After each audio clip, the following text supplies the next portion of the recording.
Première lecture de la deuxième lettre de Saint Paul apôtre à Timothée, chapitre 4, versets 10 à 17b.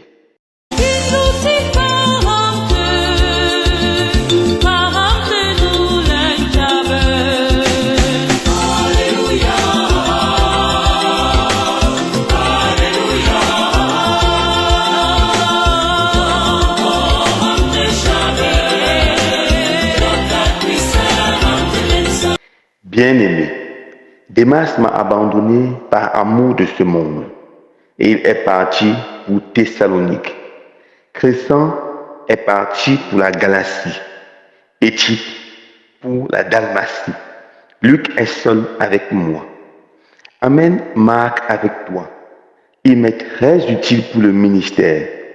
J'ai envoyé Tychik à Éphèse. En venant, apporte-moi le manteau que j'ai laissé à Troyes chez Carpus. Apporte-moi aussi mes livres, surtout les parchemins. Alexandre le forgeron m'a fait beaucoup de mal.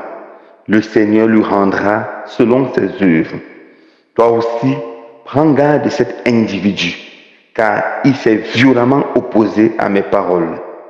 La première fois que j'ai présenté ma défense, personne ne m'a soutenu. Tous m'ont abandonné. Que cela ne leur soit pas reconnu contre eux. Le Seigneur, lui, m'a assisté.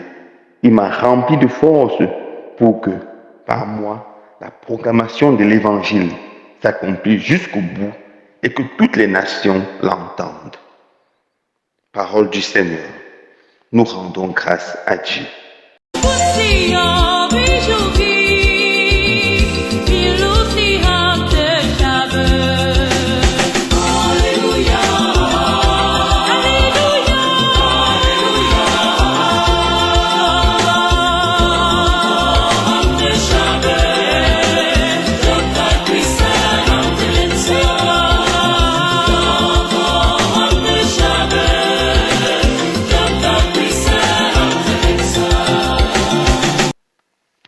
Frères et sœurs bien-aimés, en ce jour 18 octobre, la Sainte Église Notre Mère nous invite à célébrer avec joie la fête de Saint Luc l'évangéliste. Qui est Saint Luc? Saint Luc est originaire de la cité d'Antioche en Syrie. C'est un païen qui s'est converti très rapidement au christianisme. Il a reçu une très bonne éducation grecque. Un document très ancien, qui était en fait le premier canon du Nouveau Testament, canon le plus ancien appelé le fragment de Muratolis, affirme qu'il n'a jamais connu le Christ. Il était un fidèle compagnon de Paul.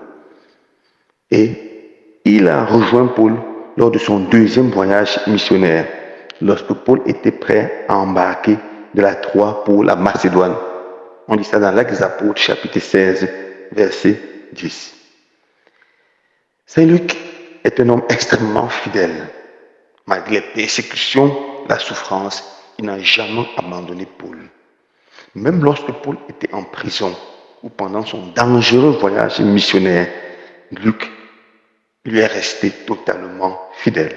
On voit ça dans la première lecture de ce jour, de Timothée chapitre 4, versets 9 à 10. Luc est le seul qui est resté avec moi, dit Saint Paul. La tradition affirme qu'il était un médecin de profession. Dans Colossiens 4, verset 14, Saint Paul l'appelle son médecin bien-aimé. La tradition affirme aussi qu'il a abandonné ce travail de médecin qui était très lucratif en son temps, qui donnait beaucoup d'argent, car très peu de personnes atteignaient ce niveau de connaissance pour pouvoir soigner les autres. Il a abandonné ce travail très lucratif pour se mettre totalement et entièrement au service de l'Évangile. Il a écrit l'Évangile qui porte son nom dans les années 80 et 85. Ensuite, il a écrit le livre de l'Acte des Apôtres, qui est un témoignage vivant de la première communauté chrétienne. Un document très ancien appelé Prologue de l'Évangile dit ceci, je cite: Luc était un Syrien d'Antioche, médecin de profession, un disciple des apôtres, en premier lieu, et ensuite un disciple fidèle de Paul jusqu'à son martyre. Il a servi le Seigneur sans distraction, sans femme, sans enfant, et il est mort à l'âge de 84 ans, rempli de l'Esprit Saint et rempli de foi. Ce document nous dit aussi qu'il était un artiste, spécialement un peintre. Il a fait de très beaux tableaux qui nous donnent une idée de qui était Jésus. Son évangile est très particulier et a les points suivants. Premièrement, Luc, c'est l'évangéliste du salut universel. Contrairement à Matthieu, qui affirme que le salut est tout d'abord pour les Juifs, Luc prouve dans son évangile que le salut est pour tous les hommes, les Juifs comme les païens. C'est pour ça que dans son récit de la généalogie, il ne commence par Abraham, le père des Juifs, mais il va jusqu'à Adam, le père de tous les hommes. Pour lui, Jésus est mort pour sauver tous les hommes. Et tous les hommes sont appelés à ouvrir leur cœur à l'amour de Jésus et à devenir les disciples de Jésus. Luc est ensuite le grand apôtre de la miséricorde. Dans son évangile, il montre Jésus comme un homme bon, avec un cœur rempli d'amour, toujours prêt à accueillir les plus grands pécheurs, toujours prêt à pardonner. Il pardonne aux grands pécheurs tels qu'à Zachée, à la pécheresse. Et son chapitre 15 nous montre 3 grandes paraboles de la miséricorde. Et la plus grande et la plus belle de cette parabole, c'est la parabole de l'enfant prodigue. Il nous montre un père qui accueille encore et encore, le père miséricordieux.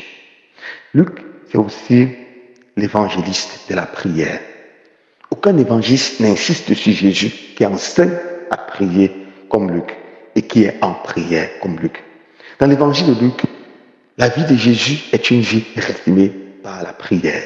Jésus prie à tout moment important. Très tôt le matin, il va dans la montagne. Il passe de longues heures à prier. Le soir, après une journée épuisante de prédication, Jésus va encore et s'isole et passe du temps à prier. Il prie avant chaque moment important de sa mission. Il prie avant son baptême. Et c'est pendant sa prière, lors de son baptême, qu'il reçoit le Saint-Esprit. Il prie lors de sa transfiguration. C'est lorsqu'il est en prière que son visage devient éclatant, éblouissant comme le soleil. Il prie toute une nuit avant de choisir ses apôtres, car les apôtres seront d'une importance capitale dans le plan de son salut. Il prie pendant son ministère public. Et il prie avant de faire des miracles. Il prie même sur la croix avant de mourir. Luc nous présente Jésus comme un homme de prière et nous montre que la vie chrétienne n'a aucun sens sans la prière. La prière, c'est l'arme par excellence du chrétien. La prière, c'est le moyen d'union avec Jésus.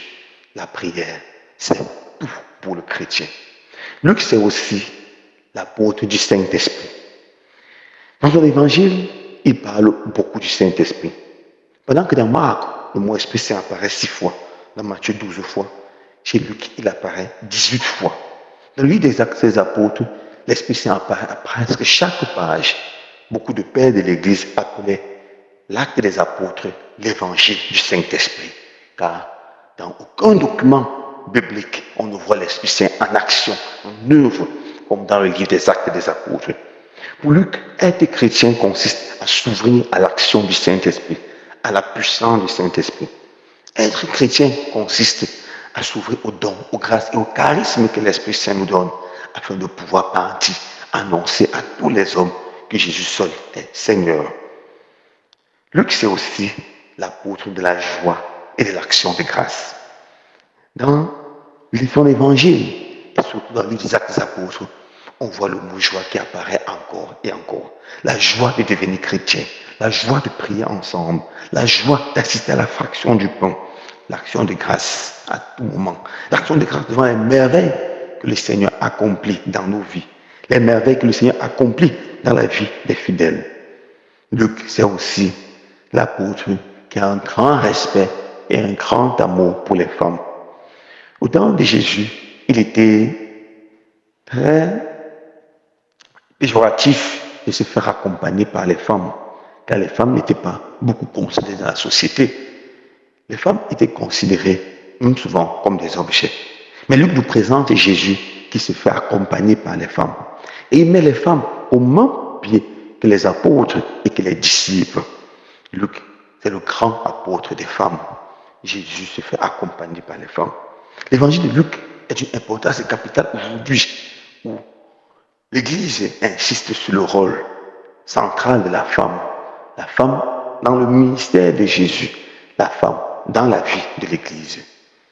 Oui, mes frères et sœurs bien-aimés, en ce jour où nous célébrons avec beaucoup de joie la fête de l'apôtre ou de l'évangéliste Saint Luc, demandons au Seigneur de donner la grâce d'avoir un désir fou de partager l'évangile avec nos frères et sœurs, de partager la bonne nouvelle à nos frères et sœurs, de nous ouvrir à la prière, d'être miséricordieux, de nous ouvrir à la grâce du Saint-Esprit, de vivre dans la joie et dans l'action de grâce, et finalement d'avoir un saint respect pour toutes nos sœurs, les femmes. Loué soit Jésus-Christ.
ndegele foshu Eungo cha passé tatole pou Eungo cha passé tatole pou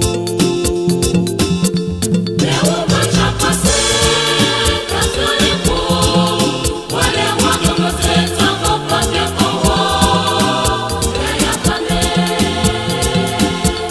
Eungo cha passé tatole pou Wale wano moteta kopake kowo Eya kane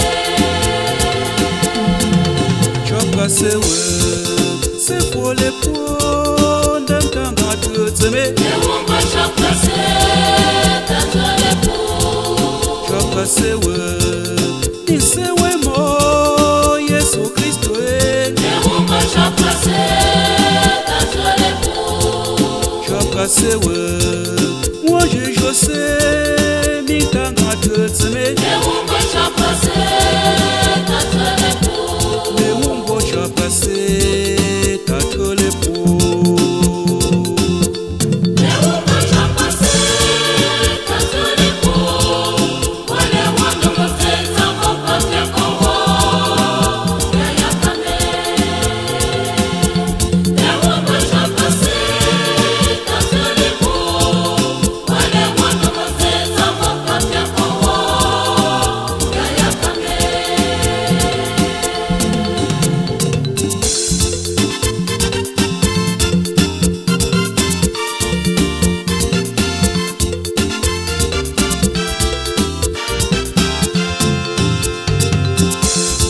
Uyo kele no te bon wonzam Sabezime ndege me flame Eungo cha passé tatole pou Uyo kele no te